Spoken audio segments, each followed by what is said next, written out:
Assalamualaikum warahmatullahi wabarakatuh.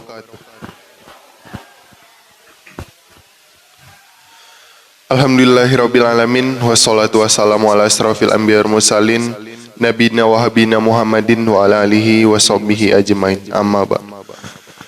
Puji syukur marilah kita panjatkan kehadirat Allah Subhanahu wa taala atas segala nikmat yang telah diberikannya kepada kita, terutama nikmat iman, nikmat Islam dan nikmat sehat walafiat. Salat serta salam marilah kita limpah curahkan kepada junjungan kita Nabi Muhammad SAW, pada keluarga, sahabat dan para pengikutnya, dan yang mana mudah-mudahan kita termasuk ke dalam pengikut beliau yang istiqomah menjalankan sunnahnya hingga akhir zaman. Amin ya rabbal alamin. Hadirin jemaah yang dirahmati Allah, alhamdulillah pada hari ini kita masih dapat melaksanakan kewajiban kita di pagi hari ini. Yang pertama melaksanakan sholat subuh berjamaah, dan yang kedua insya Allah dilanjutkan dengan kewajiban kita dalam menuntut ilmu. Alhamdulillah pada pagi hari ini telah hadir bersama kita yang kita muliakan Al-Ustadz Ahmad Zarkasi LC, yang akan menyampaikan tausiahnya dengan mengambil tema fikih sholat. Untuk itu kepada Al-Ustadz Ahmad Zarkasi LC dipersilahkan untuk menyampaikan tausiahnya. Terima kasih. Assalamualaikum warahmatullahi wabarakatuh. Bismillahirrahmanirrahim. Assalamualaikum warahmatullahi wabarakatuh. Alhamdulillahi rabbil alamin. Nahmaduhu wa nasta'inuhu wa nastaghfiruh. Allahumma salli wa sallim wa barik ala sayyidina Muhammadin. Amma ba'du, para jemaah, Bapak Ibu yang dirahmati Allah, alhamdulillah pagi ini kita diberi nikmat oleh Allah sehingga bisa berkumpul, bisa bersilaturahmi, sekaligus juga bisa menunaikan salah satu kewajiban kita, yaitu salat subuh secara berjamaah. Mudah-mudahan apa yang kita kerjakan pada pagi hari ini dan juga ilmu yang kita pelajari jadi ilmu yang bermanfaat, sekaligus jadi tambahan amal ibadah kita di akhirat. Amin ya rabbal alamin. Para jemaah, Bapak Ibu yang dirahmati Allah, jadi kita akan pelajari beberapa hal berkaitan dengan fikih sholat. Jadi banyak hal yang kita pelajari dalam fikih sholat ini, termasuk bagaimana syariah menghukumi orang yang tidak sholat misalnya. Kemudian kalau kita ini wajib sholat, apakah ada di antara kita yang memang tidak wajib sholat gitu. Nah, itu kan jadi penting. Maka yang pertama kita akan bahas tentang syarat wajib. Jadi syarat wajib sama syarat sah beda tuh. Jadi syarat wajib sholat ini syarat yang kalau itu terpenuhi dia wajib sholat gitu. Beda sama syarat sah. Kalau syarat sah itu syarat yang kalau terpenuhi sholatnya sah, tapi belum tentu dia wajib sholat. Misalnya ada anak kita punya anak nih umur 7 tahun, umur 8 tahun. Kan umur 8, umur 7 tahun kan belum balik itu. Udah balik apa belum 8 tahun? Belum gitu. Minimal balik itu 9 tahun. Termasuk perempuan tuh, perempuan laki minimal balik itu 9 tahun Qamariyah Hijriyah. Jadi kalau ada kita punya anak perempuan belum 9 tahun keluar darah dari rahimnya, dari kemaluannya, itu bukan darah haid, itu darah penyakit gitu. Belum balik belum. Jadi minimal balik itu 9 tahun. Laki-laki juga sama. Ada anak belum 9 tahun, masih 7 tahun, 8 tahun, tapi sholat ngerti. Ditanya rukun sholat apal, Al-Fatihahnya bagus, rukunya bisa, sujudnya paham, tahiyatnya juga ngerti. Maka orang seperti ini, anak seperti ini kalau dia sholat, sholatnya sah karena syaratnya sudah terpenuhi. Tapi anak ini belum wajib sholat gitu. Jadi ibadahnya sah, cuman dia belum wajib. Kalau seandainya dia kagak sholat, gak dosa karena belum wajib. Tapi kalau dia sholat sah itu. Paham gak kira-kira?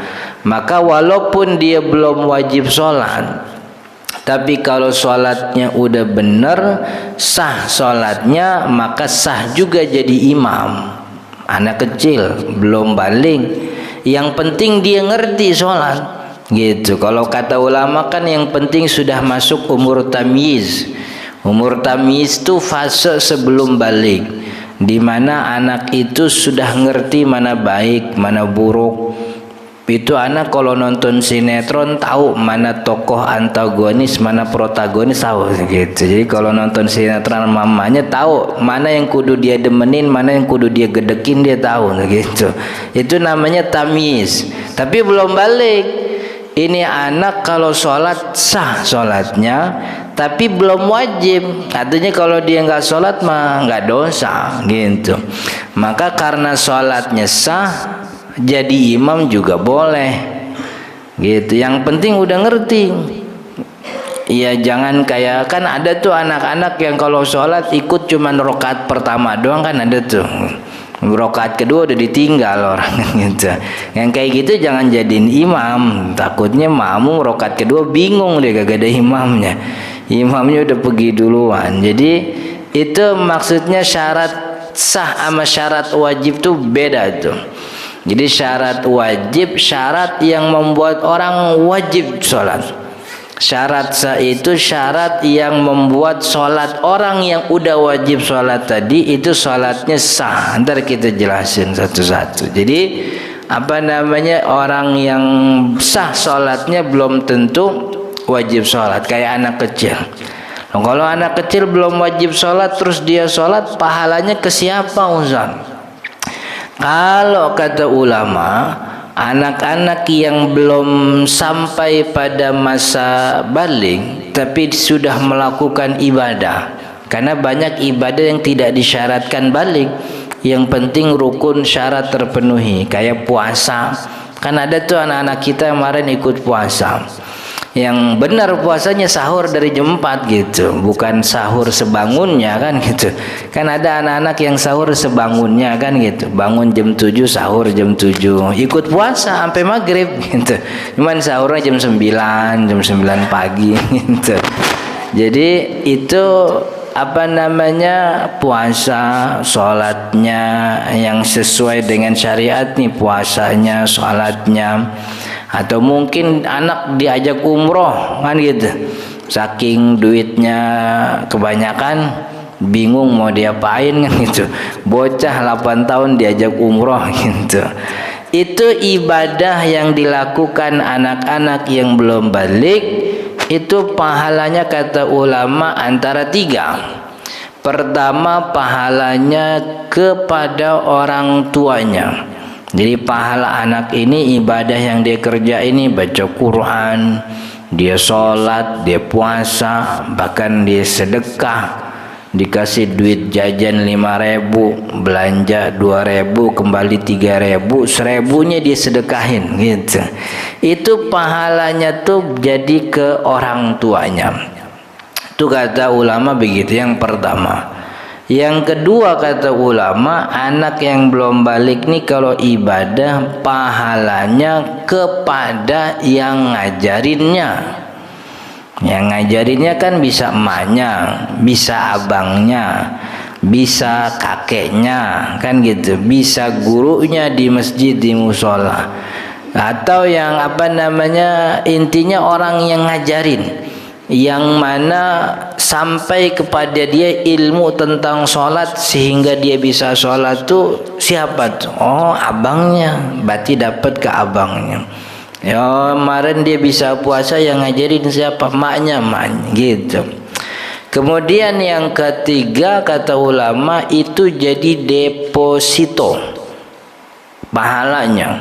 Anak ini belum balik nih, nggak ada dosa, belum juga dapat pahala. Cuman nanti pas sudah nyampe umur balik, pahalanya udah penuh gitu. Jadi pahalanya tuh udah ada depositonya gitu. Jadi karena ibadah yang dilakukan dulu waktu ketika masih muda. Dan saya lebih suka bahwa ini apa namanya, semua-muanya aja.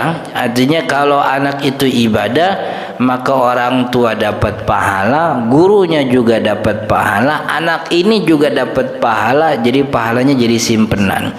Karena memaknai tiga makna ini juga nggak ada masalah, artinya sah-sah aja.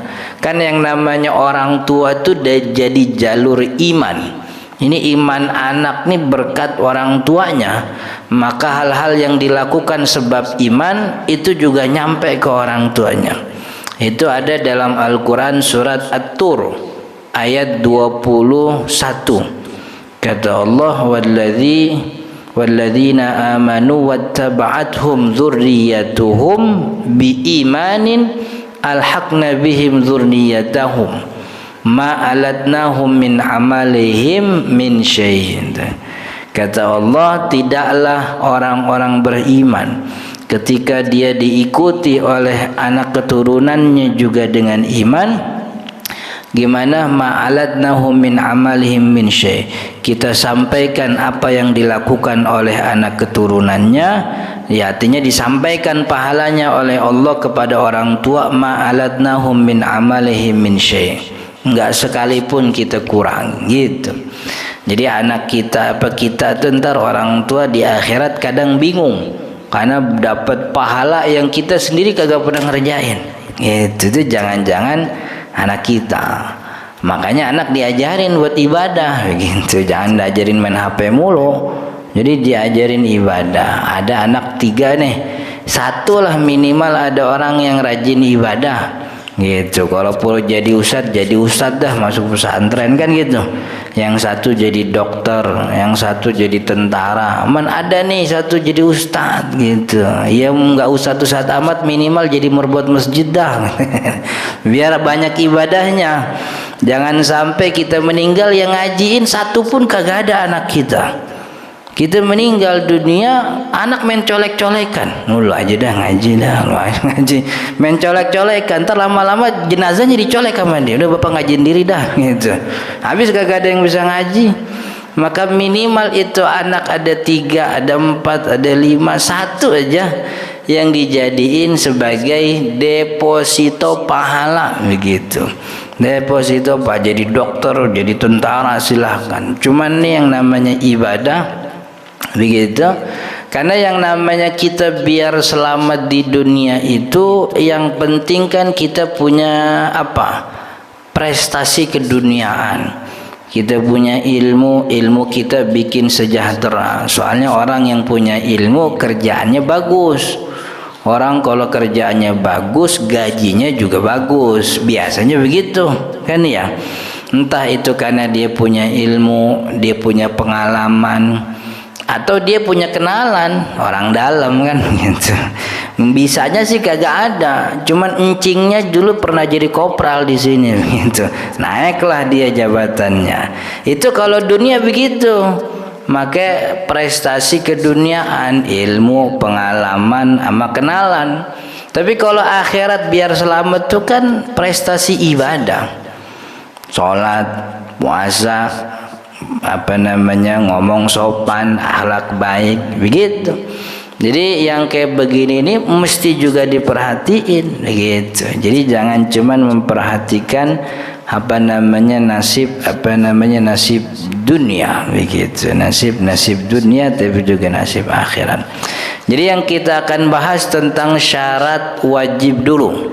Syarat wajib kapan dikatakan orang wajib sholat? Yang pertama syaratnya dia adalah mukallaf. Mukallaf itu rangkuman dari 3 hal. Mukallaf itu rangkuman dari 3 hal. Pertama Islam, kedua balik, ketiga berakal. Ini 3 ini dirangkum jadi namanya mukallaf. Orang yang sering katanya ulama sering bilang juga dengan istilah taklif. Taklif itu beban syariat. Orang yang sudah dikenakan beban syariat namanya mukallaf. Siapa itu mukallaf? Islam. Kemudian berakal, dia balik, ini namanya mukallaf gitu. Islamnya dari mana Ustaz? Dari orang tua lahir. Jadi Islamnya kita ini beberapa di antara kita itu kagak perlu lagi syahadat. Orang-orang yang lahir dari keluarga muslim, emaknya, bapaknya muslim atau bapaknya doang yang Islam, itu tidak perlu syahadat. Jadi syahadat itu diwajibkan bagi orang di luar Islam mau masuk Islam, itu syahadat. Jadi kalau ada kita ikut pengajian, majelis ta'lim, pesantren yang wajibin orang ikut syahadat dulu gitu. Orang mau masuk syahadat dulu, jangan-jangan kita emang dikatain kafir ini sama dia sebelumnya begitu. Jadi nggak ada itu kewajiban. Jadi kewajiban syahadat itu bagi orang non muslim mau masuk Islam. Orang-orang yang lahir dari keluarga muslim itu emang Islam udah. Kata Nabi Muhammad, kullu mauludin yuladu 'alal fitrah. Setiap orang yang dilahirkan tuh dari Islam. Dilahirkan tuh yulad 'alal fitrah dalam keadaan Islam.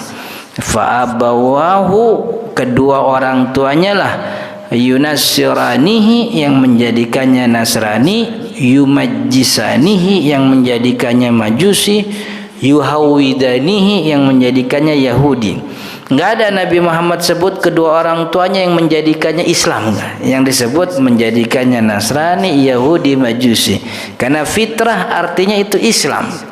Fitrah itu artinya Islam. Maka secara fitrah orang nih walaupun non muslim, artinya lahir dari keluarga, secara fitrah dia mengakui adanya Allah. Cuman gengsi aja dia begitu, gengsi aja. Apa gengsi apa takut begitu. Tapi dia mengakui itu pasti. Jadi pertama Islam, yang kedua balik. Tuh, orang kalau sudah balik namanya mukallaf. Balik itu apa? Tandanya nih umumnya orang tuh sudah balik 15 tahun. Jadi orang kalau udah 15 tahun qamariyah udah pasti balik itu. Itu standar dewasa dalam ilmu fikih itu 15. Tapi ulama fikih juga bilang sebelum 15 orang mungkin sudah balik. Dengan apa? Dengan keluar air mani kalau dia laki-laki. Keluar darah haid kalau dia perempuan. Kapan itu mulai? Mulainya 9 tahun. Jadi mulai balik 9 tahun, maksimal 15 tahun. Artinya begini, kita punya anak umur 9 enggak darah haid keluar, umur 10 darah haid enggak keluar, 11 enggak keluar. Maka kalau tidak ada tanda-tanda balik, ini tanda baliknya pakai umur, yaitu 15 tahun. Paham gak kira-kira? Jadi 15 tahun, ini 15 tahun qamariyah, hijriyah.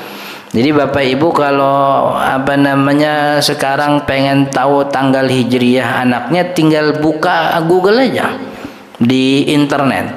Konversi tanggal Masehi, terketemu tuh. Tulis tanggal 15 bulan Januari 1994. Pencet enter, terketemu tuh. Hitung sampai sekarang udah berapa tahun anak gue ya gitu. Karena qamariyah sama Masehi hitungannya rada beda kan ya. Nabi Muhammad SAW yang disebut wafat umur 63 tahun, itu 63 tahun qamariyah itu. Qamariyah. Maka kalau dikonversi Masehi ada ulama yang ngitung umur Nabi Muhammad sesuai dengan Masehi itu umurnya jadi 61 sekian bulan. 61 tahun sekian bulan gitu. Ini yang udah 60 hati-hati tuh gitu. Ngikutin Nabi. Nah, kalau udah 60 hati-hati, makan yang enak-enak aja, nggak usah ada pantangan begitu. Soalnya tinggal beberapa bulan lagi jalan-jalan gitu. Jadi kalau udah 9 tahun liatin, jangan-jangan keluar air mani, tanyain udah keluar air mani tong gitu. Kalau udah balik, perempuan juga 10 belum, 11 belum, sampai 15 tahun ada apa nggak ada tandanya, maksudnya keluar air mani kagak ada, keluar darah haid juga nggak ada, pokoknya kalau 15 tahun udah balik namanya begitu. Jadi umur 15 tahun bagi yang tidak punya tanda. Tapi kalau ada tandanya keluar air mani, keluar darah haid, itu balik seketika itu keluar. Cuman catatannya minimal dari 9 tahun. Kalau ada yang umur 7 tahun keluar, itu bukan tanda balik, itu penyakit namanya. Artinya ada semacam apa sih namanya, kesehatan yang terganggu gitu. Jadi itu yang pertama, dia Islam, kedua balik, yang ketiga berakal.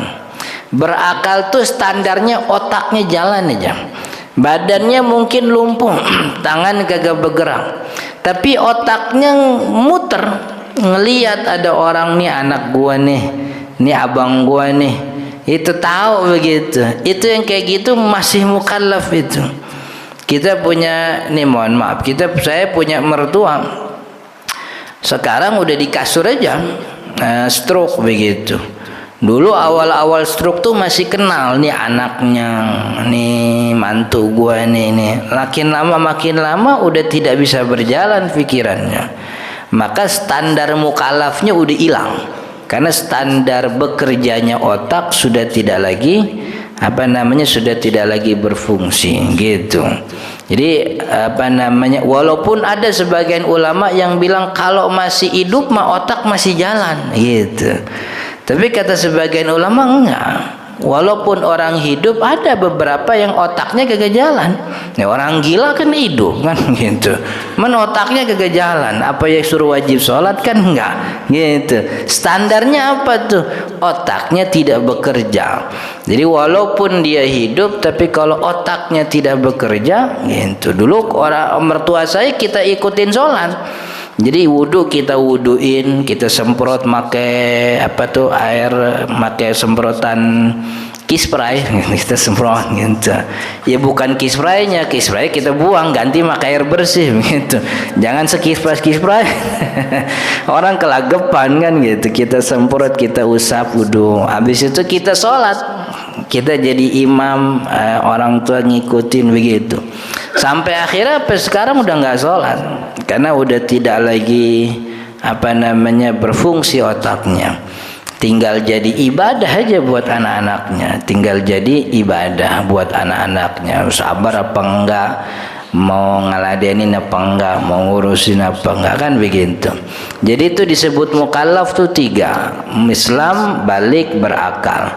Kalau udah mukallaf Ustaz, wajib sholat? Belum. Jadi bisa jadi orang udah mukallaf tapi dia nggak wajib sholat karena ada syarat yang keempat, syarat yang kedua. Tapi kalau hitungannya jadi keempat karena nomor 1, 2, 3 kita ringkes jadi namanya mukallaf. Yang keempat nih atau yang kedua kita bikin yang keempat lah, bisa biar banyakan kan gitu. 1 Islam, 2 balik, 3 berakal, keempat apa? Keempat lahir dalam keadaan indera mata atau telinganya sehat. Lahir dalam keadaan mata bisa ngelihat atau kuping bisa dengar. Salah satunya aja. Ya kalau dua-duanya berarti wajib. Ada orang lahir dalam keadaan matanya buta tapi kupingnya dengar, wajib sholat gitu. Itu kupingnya nggak dengar Ustaz, matanya ngelihat, wajib sholat gitu. Jadi harus dalam keadaan sehat indera mata atau indera telinga.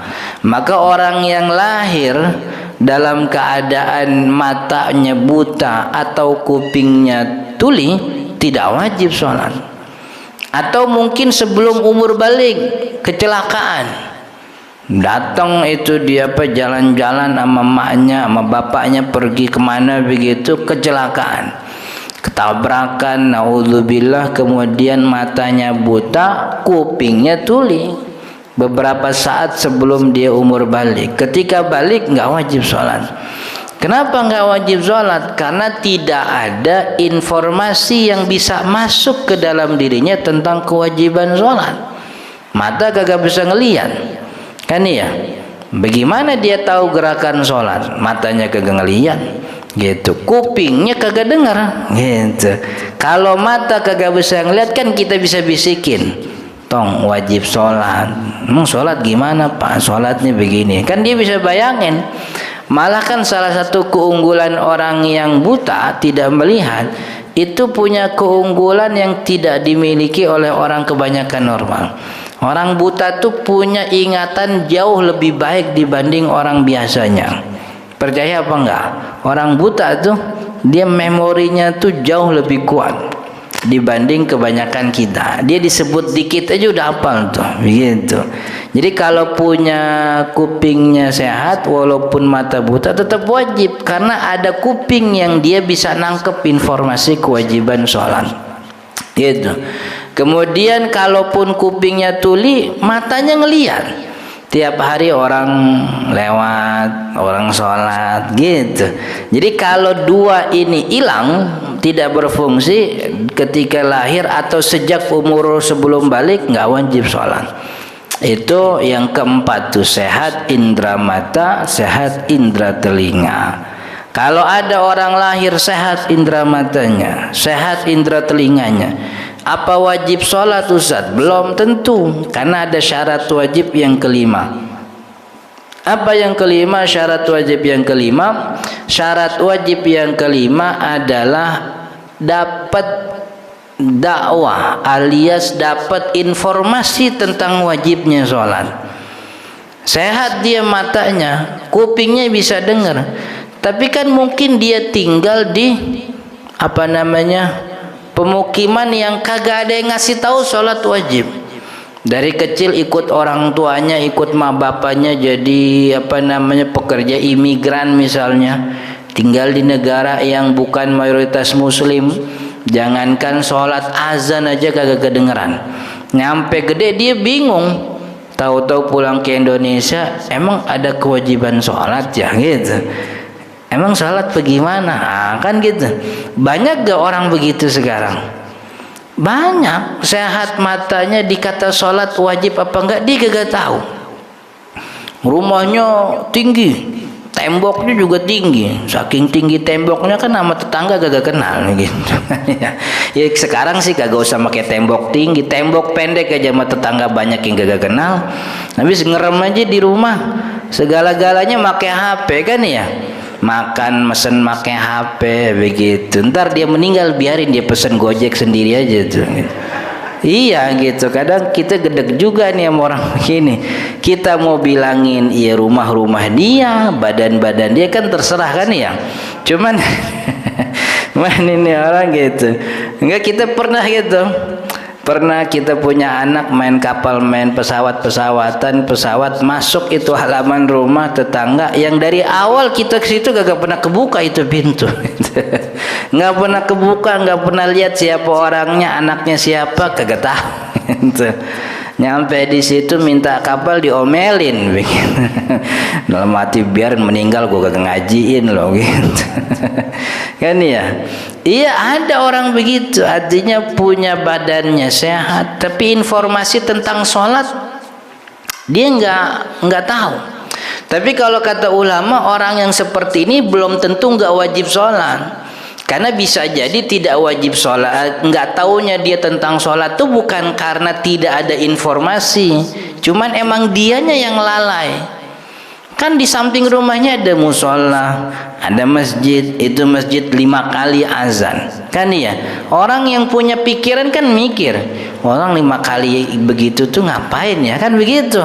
Punya pikiran. Emang orang sekarang rada-rada pikirannya rada-rada aneh gitu. Jadi lu gua jadi kagak peduli. Bahasa dulu orang tua kita katanya nafsi-nafsi. Ya azan-azan lewat aja kan gitu. Kemarin kita motong kambing, motong sapi itu rame-rame juga tetep aja nutup aja rumah kan begitu. Orangnya keluar juga kagak, ngelongok begitu, tiba ngelongok juga kagak gitu. Ada itu orang begitu. Maka kalau orang ini nggak tahu kewajiban salat, yang dosa ya dia juga. Kenapa? Karena Allah sudah menempatkan dia di tempat yang informasinya ada di mana-mana. Begitu. Makanya kalau ada orang ninggalin sholat, kemudian dia dengan alasan saya nggak tahu zat sholat wajib, dilihat lingkungannya, dia tinggal di mana itu. Kalau dia tinggal di tengah pemukimannya, emang dianya nutup aja gak keluar-keluar, dosanya dia. Gitu, karena kelalaian dia. Tapi kalau orang tinggal di tengah hutan begitu, nggak tahu kewajiban sholat, syariat juga maklumin gitu. Syariat maklumin, oh kagak tahu, emang kagak ada ustadz yang ke situ. Ya mana ada ustadz iseng-iseng main ke hutan begitu, cuman bilangin orang sono, kan kagak ada kan ya.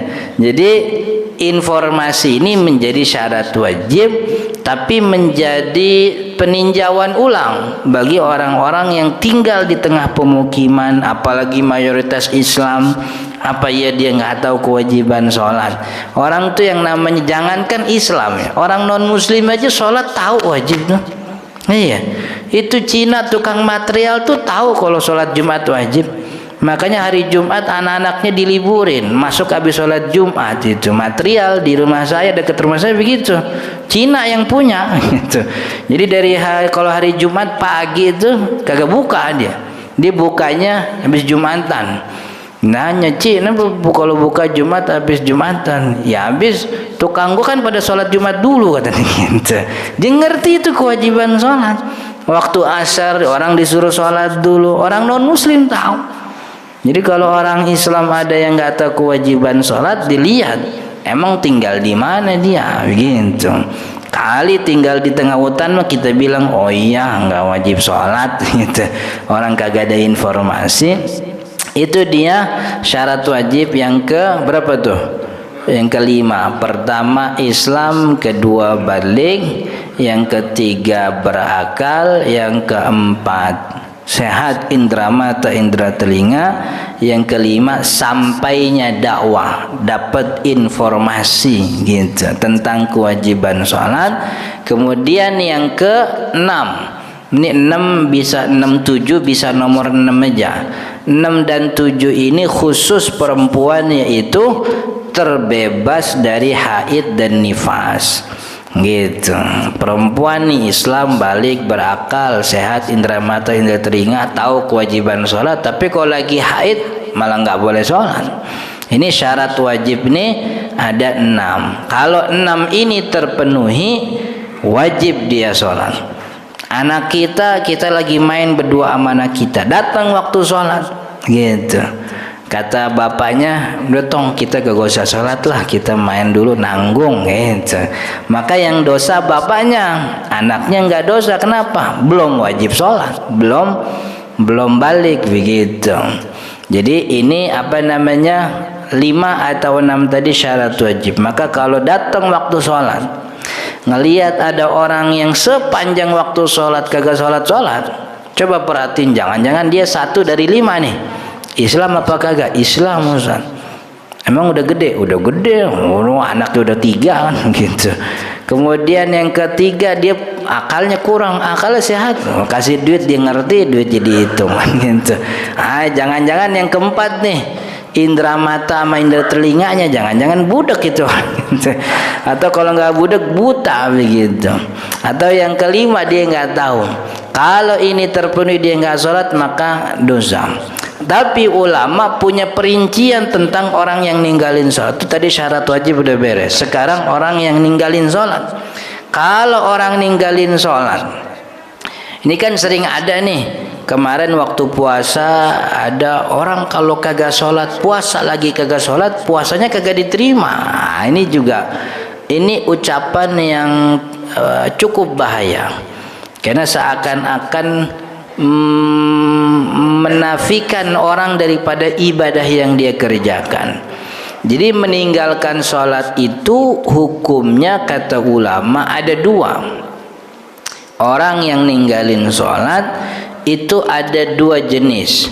Pertama, ninggalin sholatnya sebab males gitu, ogah, nanggung, masjid jauh, air kagak ada, kain kagak bawa, peci kagak punya, imamnya orang Jawa kagak demen deh gitu, macam-macam dah pokoknya alasannya ada. Ninggalin sholat, malas, sholat kagak kaya-kaya, ada yang begitu tuh.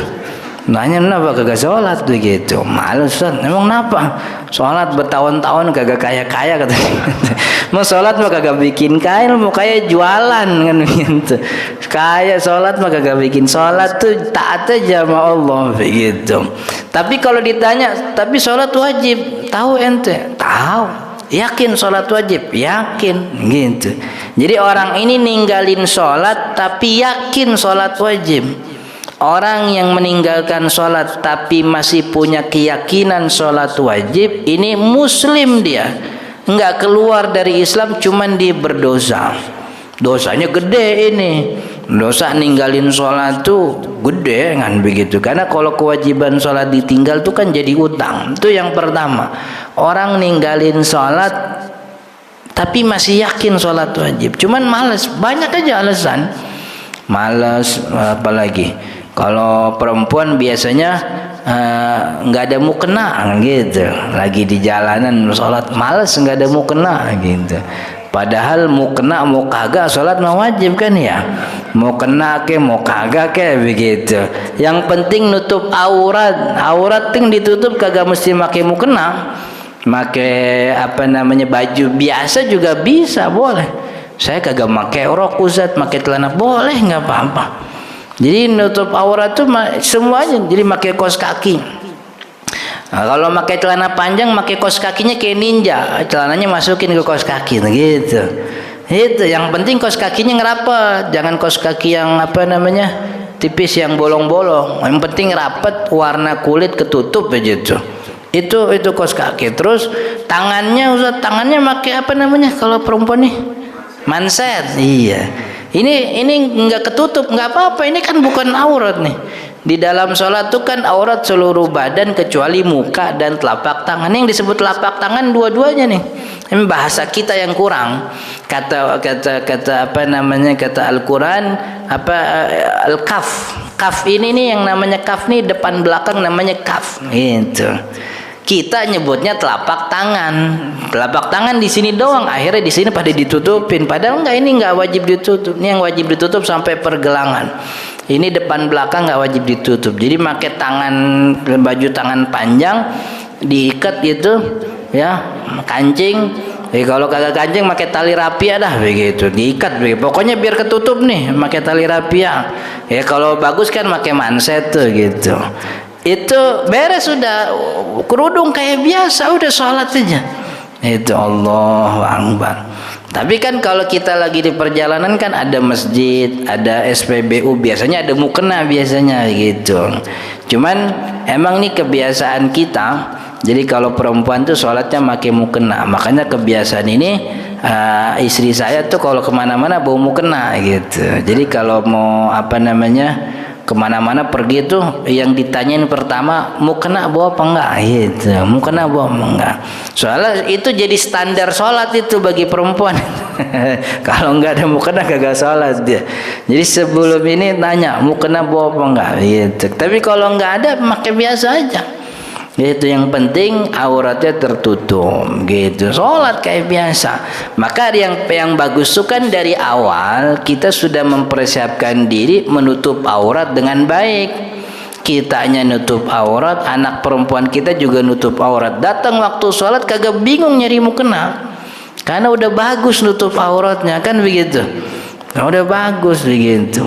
Jangan pakai kerudung, cuman bawahnya pakai legging gitu. Ada gak perempuan sini begitu tuh? Mana orangnya sini? Kan jadi banyak orang alasannya, tapi kalau ditanya sholat wajib, tahu, gue wajib sholat, tahu, yakin emang dari kecil diajarin. Maka orang kayak gini tidak keluar dari Islam, dosa dia tapi nggak keluar dari Islam, masih punya iman. Lo kewajibannya apa? Kewajibannya sholat yang kemarin ditinggal diqadha, begitu. Itu kalau sholat ditinggal tapi masih punya keyakinan, dia yakin sholat wajib. Nah, ada orang yang ninggalin sholat sambil yakin sholat nggak wajib, gitu. Kayak zaman dulu, ya sekarang juga banyak sih ya. Ada beberapa orang yang tidak meyakini kewajiban sholat. Ditanya sholat, kenapa kagak sholat? Sholat mah nggak wajib. Ah, nggak wajib. Benar-benar kewajiban kita tuh cuman zikir aja kepada Allah, ngingat Allah aja, itu sudah selesai. Wah, ini bahaya nih. Dulu saya ketemu orang begini ini dari anak-anak filsafat dulu di UIN kan gitu. Banyak itu UIN, namanya UIN, cuman yang kagak sholat banyak itu. Kagak sholatnya macam-macam gitu. Jadi ketika ditanya tuh sholat emang nggak wajib. Jadi kewajiban kita tuh hanya zikir kepada Allah. Bentuknya sholat, ya kalau lu mah bentuknya sholat, kalau gua mah bentuknya merenung gitu. Kalau gua sih bentuknya berjalan ke atas gunung gitu, mendaki gunung kan begitu, macam-macam. Yang penting zikir, kata dia begitu. Kalau zikirnya pakai sholat itu sih iman level rendah, kata dia begitu. Itu zikir pakai sholat. Kalau kita tuh zikirnya udah nyatu sama alam gitu. Pengen kita tabok anak kayak begitu tuh gitu. Cuman kagak enak depan orang gitu. Iya, pengen banget begitu. Karena dalam syariat itu juga begitu. Jadi orang-orang yang ninggalin sholat, dulu nih kita masih punya mahkamah kesultanan, masih ada mahkamah tuh ngurusin ibadah sholat. Jadi orang-orang yang kagak sholat tuh ditangkap kalau dia masih meyakini sholat, maka dia wajib mengqadha itu sholat yang ditinggal di penjara. Selesai qadha dikeluarin memang. Tapi kalau dia meyakini sholat tidak wajib, itu dipukulin. Benar. Itu Imam Abi Hanifah tuh yudrab bin ni'al. Yang kayak gitu tuh ditabokin pakai sendal gitu. Sampai tobat gitu. Ini waktunya mukulin nih. Masih yakin gak sholat kagak wajib? Yakin sholat, tabokin gitu. Pulang lagi, ntar kapan waktu jadwal nabokin datang lagi gitu. Di penjara itu. Itu dulu mahkamahnya ngurusin sholat, ngurusin zakat. Ada datanya nih, Haji Fulan punya kambing 150, datang. Itu 150 udah wajib 2 ekor kambing. Datang itu amil zakat, nolak, tangkap orangnya ditangkap, diberi hukuman.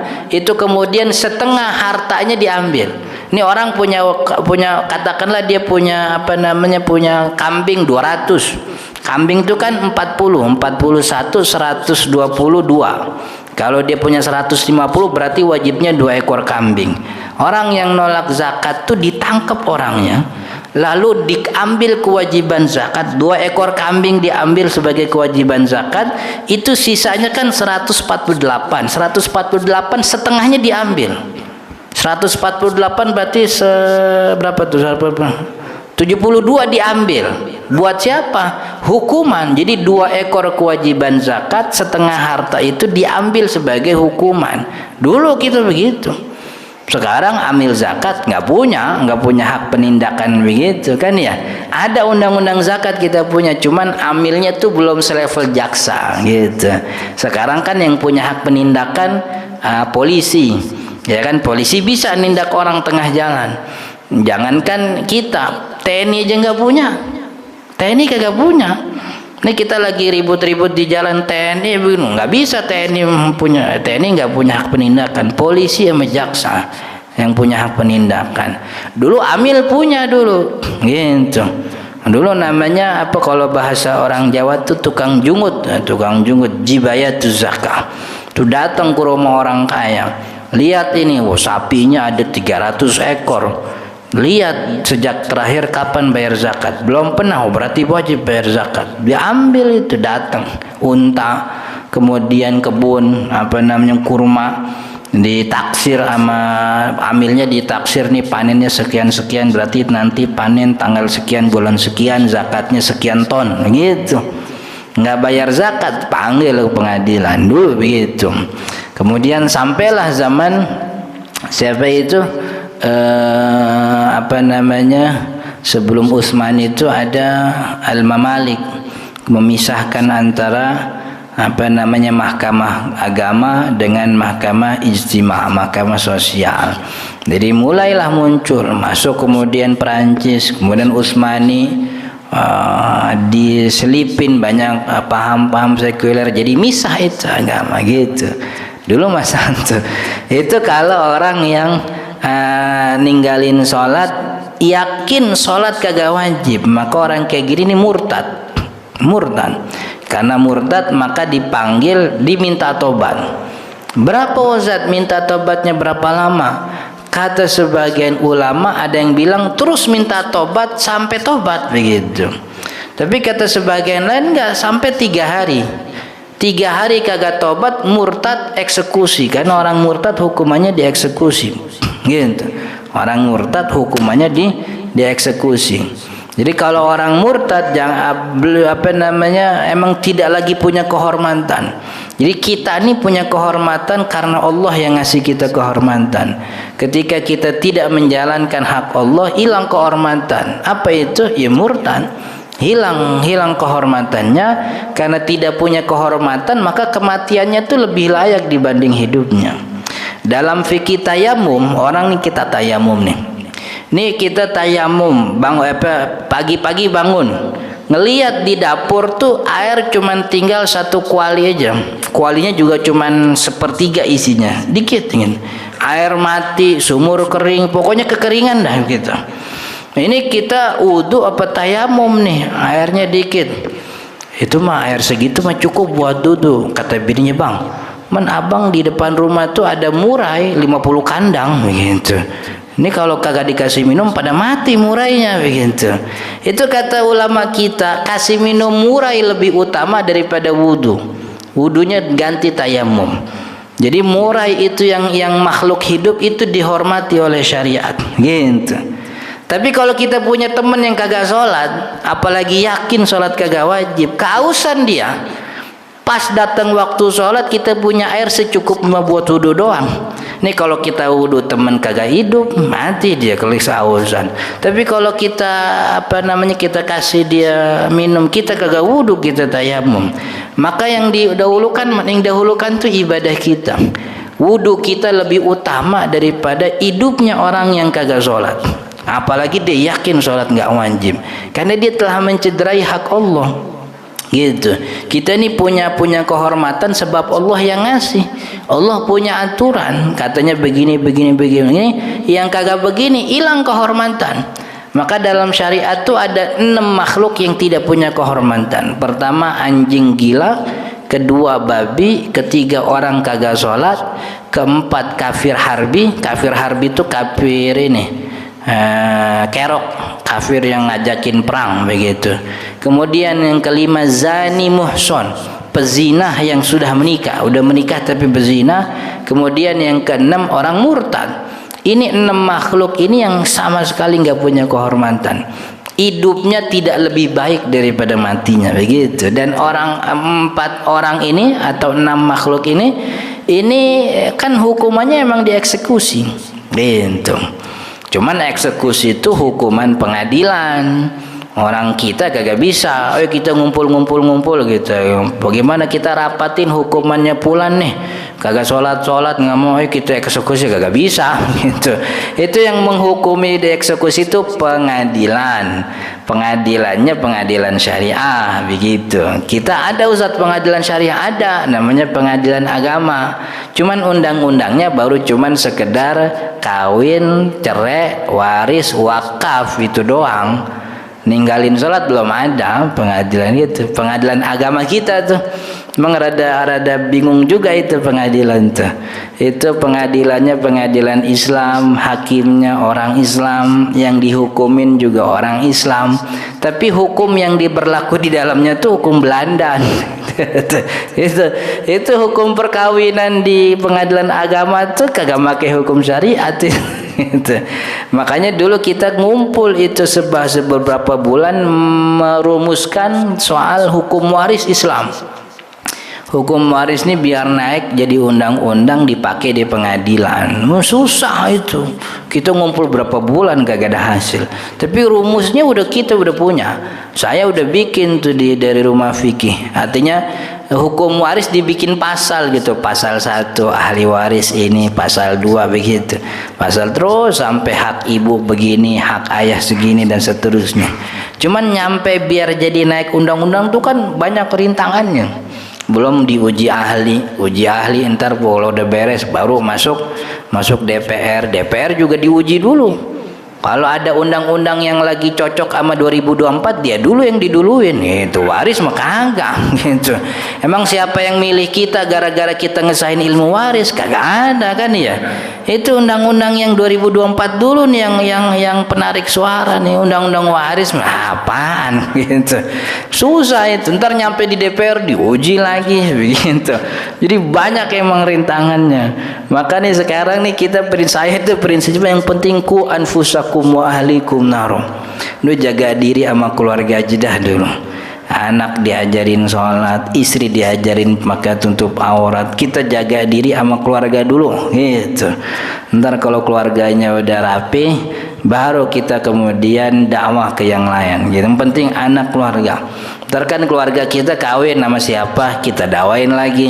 Dia kawin sama siapa, kita dakwain lagi. Begitu aja. Gitu, ngurusin negara susah. Kita malaikat masuk ini juga jadi setan juga akhirnya kan. rada susah emang. Tapi kita doa terus.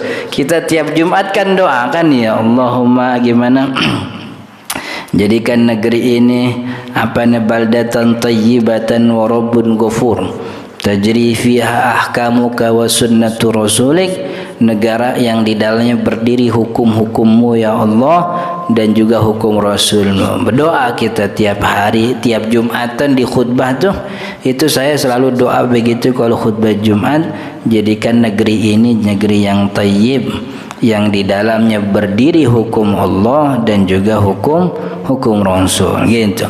Orang kalau tadi ninggalin sholat, yakin sholat nggak wajib, maka murtad gitu.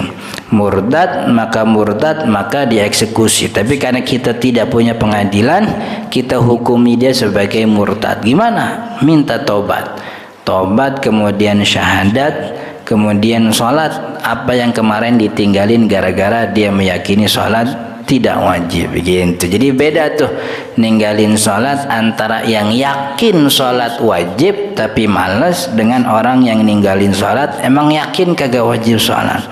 Karena Nabi Muhammad SAW juga membedakan itu, membedakan antara orang yang masih yakin apa enggak yakin.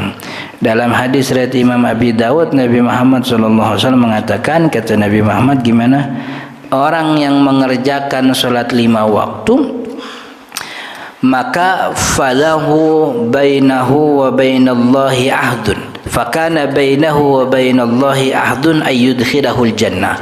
Orang ini dengan Allah punya ikatan, punya perjanjian untuk dimasukkan oleh Allah ke dalam surga.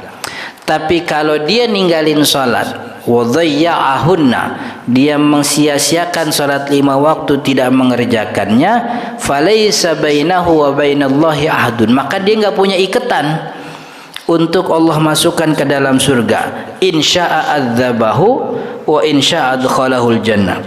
Kalau Allah pengen menghukum, Allah hukum dia. Tapi kalau Allah pengen mengampuni, Allah ampuni lalu masukkan dia ke dalam surga. Oh, berarti ada ada kesempatan orang ninggalin sholat tetap diampuni. Loh, kalau diampuni berarti muslim. Karena kalau orang kafir meninggal udah otomatis masuk neraka, faqad haqqat alaihi kalimatul azab. Tapi kalau ada orang ninggalin sholat kok dibilangnya Allah punya kehendak entah mengampuni atau menghukum, berarti punya potensi diampuni. Oh berarti ini mah ada beda nih orang ninggalin sholat, karena di hadis-hadis lain kan bilang ninggalin sholat kafir kan gitu. Faqad kafara jaharan, maka ulama bagi dua, ini yang diampuni oleh Allah dapat potensi diampuni, ini ninggalin sholat juga cuman masih yakin sholat wajib begitu. Sedangkan hadis-hadis yang bilang ninggalin sholat itu kafir, oh itu ninggalin sholatnya yakin sholat kagak wajib gitu. Maka itu dibedakan. Wallahu ta'ala alam, mudah-mudahan bermanfaat. Sudah jam 6, tapi sebelum ditutup ada pertanyaan dari apa yang tadi kita sampaikan, silahkan. Assalamualaikum warahmatullahi wabarakatuh. Ada pertanyaan? Baik, selanjutnya untuk sesi tanya jawab dipersilahkan kepada para jemaah untuk bertanya jika ada yang ditanyakan.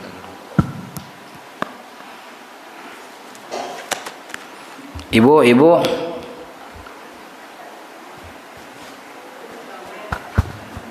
Baik, sekiranya tidak ada Ustaz. Terima Ya. kasih Ustaz atas materi yang disampaikan. Semoga apa yang disampaikan tadi dapat bermanfaat bagi kita semua. Amin ya rabbal alamin. Amin. Selanjutnya mohon ditutup dengan doa Ustaz. Kita baca Al-Fatihah, mudah-mudahan orang tua kita, keluarga kita, kerabat kita yang sedang dalam keadaan sakit mudah-mudahan diberikan kesembuhan oleh Allah, yang sedang dalam kekurangan diberikan kecukupan, yang sedang dalam kesusahan diberikan jalan keluar, dan teman kita, kerabat kita, saudara kita, orang tua kita mungkin yang lagi nunggu kepulangan haji nih, karena lagi udah beres hajinya tinggal nunggu nunggu pulang begitu. Mudah-mudahan duitnya masih utuh biar bisa beli oleh-oleh kan begitu. Kalau emang udah habis mudah-mudahan diberi kesabaran sampai datang waktunya pulang gitu. Al-Fatihah. A'udzubillahi minasyaitonirrajim. Bismillahirrahmanirrahim. Alhamdulillahirabbil alamin. Ar-Rahmanir-Rahim. Maliki yaumiddin. Iyyaka na'budu wa iyyaka nasta'in. Ihdinas siratal mustaqim.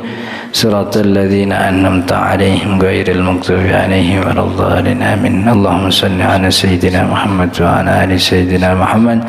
Allahumma ighfir lana dhunubana wa liwalidina warhamhum kama rabbawna shighara.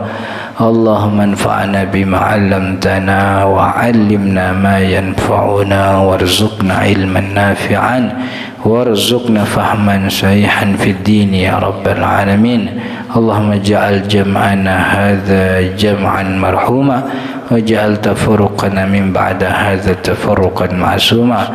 Wa sallallahu ala sayyidina Muhammadin wa ala alihi wasallam. Alhamdulillahi rabbil alamin.